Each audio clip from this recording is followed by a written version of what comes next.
BSF का एक जवान है, जवान ने अंडा रेत में दबाया, देख रहे हैं, रेत में दबाया और उसके बाद अंडा पक गया है। इतनी गर्मी पड़ रही है, देखिए अंडा छील रहा है वो, अंडा छील लिया और अंडा खा लिया। गर्मी का आलम ये है, ये देखिए जवान ने अंडा खा लिया, यानी इतनी गर्मी है कि अंडा तक पक जा रहा है। अगली तस्वीर में आपको दिखाऊं, इंसान परेशान है, सोचिए जानवरों का हाल क्या होगा जो बेजुबान है। देखिए एक बंदर बेहोश हो गया, उसके बाद सीपीआर दिया एक पुलिस वाले ने, देखिए किसी तरह से। गर्मी इतनी गर्मी है कि ये बंदर बेहोश हो गया। जवान सीपीआर दे रहा है, उसे लग रहा है दिल का दौरान हो गया है, दिल काम करना बंद कर दिया। ये देखिए उसके बाद पानी डालने को कहा गया। ट्रांसफार्मर दिख रहा है आपको, ट्रांसफार्मर को ठंडा करने के लिए कूलर लगा दिया गया है। कूलर देख रहे हैं, ट्रांसफार्मर को ठंडा कर रहा है क्योंकि लोड बहुत ज्यादा है। कूलर चल रहे हैं, एसी चल रहे हैं, फ्रिज चल रहे हैं, उसकी वजह से देखिए कूलर लगा दिया गया है जिससे ट्रांसफार्मर ठंडा रहे, ट्रांसफार्मर फूके नहीं और बिजली आती रहे।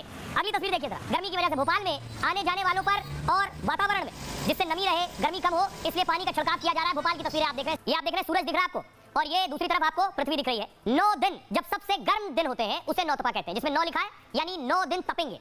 सूर्य की किरणें, सोचिए ये सूर्य आप देख रहे हैं, सूर्य की किरणें धरती के सबसे करीब होती हैं, उस वक्त नौतपा आता है, जिसके चलते तापमान जो है वो बढ़ जाता है, चढ़ता है। इस बार नौतपा 24 मई से 1 जून तक रहेगा। साथ ही साथ उत्तर प्रदेश से राजस्थान तक भीषण गर्मी पड़ रही है और नौतपा के दौरान तापमान रिकॉर्ड तोड़ सकता है। शिमला से लेकर कश्मीर तक लू चल रही है तेजी से। साथ ही साथ मौसम विभाग ने नौतपा को लेकर दिशा निर्देश भी जारी कर दिए। सुबह 11 बजे से दोपहर 3 बजे तक घर से बाहर ना निकले। मौसम विभाग कह रहा है सुबह 11 से 3 तक ना निकले, जरूरी हो तभी निकले, कुछ खाकर निकले, पानी पीकर निकले, वरना ना निकले। सिर को सफेद कपड़े से जरूर ढक ले। बच्चे और बुजुर्ग बाहर जाने से बचे। साथ ही साथ हार्ट के जो मरीज हैं वो भी बाहर जाने से बचे। देखिए जरा राजस्थान में हालत यह है कि राजस्थान के फलोदी में तापमान हो गया 50 डिग्री। राजस्थान में 50 पारा पहुंच चुका। जैसलमेर पाकिस्तान बॉर्डर पर 55.5 डिग्री है। गर्मी से आज 2 लोगों की राजस्थान में मौत हुई है।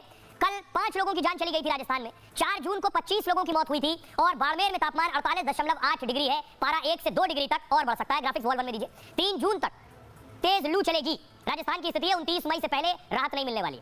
उत्तर प्रदेश चलिए, कानपुर देहात में पारा 67.7 पहुंच गया, 46.7 डिग्री हो गया है। 4 शहरों में तापमान 46 पार है। कुछ दिनों में पारा 48 पहुंच सकता है। भयंकर गर्मी और लू का अनुमान बताया जा रहा है। 2 से 3 दिनों तक कोई राहत नहीं मिलने वाली है। मध्य प्रदेश में देखिए, मध्य प्रदेश के खंडवा में तापमान 45.5 डिग्री पहुंच चुका है। रतलाम समेत 5 शहरों में पारा 45 पार हो गया है। 4 जून तक तेज लू चलेगी मध्य प्रदेश में। ट्रैफिक सिग्नल का समय कम कर दिया गया, लोगों को ज्यादा देर वेट करना पड़ता था, इसलिए रेड सिग्नल का जो वक्त है वो 60 सेकंड की जगह 30 सेकंड कर दिया गया ताकि लोग गर्मी से ज्यादा इंतजार न करें गर्मी में। हरियाणा का हाल देखिए, गुरुग्राम में पारा 44 डिग्री पहुंच चुका है। 4 दिनों में पारा 47 तक पहुंच सकता है। 3 दिनों तक तेज लू चलने का अनुमान भी जताया जा रहा है। रात में भी ज्यादा गर्मी रहने वाली है। पंजाब के बठिंडा में पारा 44.8 डिग्री पहुंच गया है। अमृतसर में 42.4 डिग्री तेज लू का अनुमान जताया जा रहा है। 3 दिनों तक कोई राहत नहीं। महाराष्ट्र में अलग स्थिति है। अकोला में 45 डिग्री पारा पहुंच गया है। महाराष्ट्र का सबसे गर्म शहर अकोला है। शहर में सोचिए धारा 144 लगा दी गई है। लोगों से कहा गया बाहर ना निकले। तो बताओ, आप देख रहे हैं ये जो आपको नजर आ रहा है, शायद पोस्टर फ्लोर ग्राफिक्स है। ये आपको लग रहा है, आमतौर पर अगर आप देखिए इसे, आमतौर पर समुद्र से हवा जमीन की ओर चलती है। उधर आप समंदर देख रहे हैं, बंगाल की खाड़ी, वहां से हवा चलती है राज्यों की तरफ, जमीन की तरफ चलती है। लेकिन हो क्या रहा है कि जब ये हवाएं चल रही हैं, हवाएं जब तेज होती हैं तो इन्हें साइक्लोन या तूफान कहते हैं। वॉल 5 पे ग्राफिक दीजिए। साइक्लोन या तूफान कहते हैं इसे। और बंगाल की खाड़ी से देश में आने वाली हवा से ठंडक और मिलती है।